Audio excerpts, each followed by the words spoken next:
Hello, কী অবস্থা? সবাই কেমন আছেন? আশা করি সবাই ভালো আছেন। গত 3-4 দিন ধরে ভারী বর্ষণের কারণে দেখুন কী অবস্থা, রাস্তাতে পানি উঠে গেছে। তো তার ভেতর দিয়েও ডেলিভারিতে গেলাম, কাস্টমার পয়েন্টে প্রোডাক্ট নিয়ে যাচ্ছি। করার কিছু নেই আসলে, যারা আমরা সেলস এক্সিকিউটিভ আছি তাদের অনেক কিছুই করতে হয় সেলসের জন্য।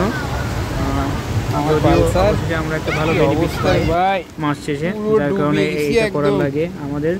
সো যারা নতুন শোরুমে জব করতে চাচ্ছেন তাদের উদ্দেশ্যে একটা কথা বলতে চাই, আপনারা অবশ্যই জেনে শুনে ভালো করে বুঝে তারপরে অবশ্যই আসবেন, যাতে মাঝ পথে সে নৌকা ডুবে না যায়।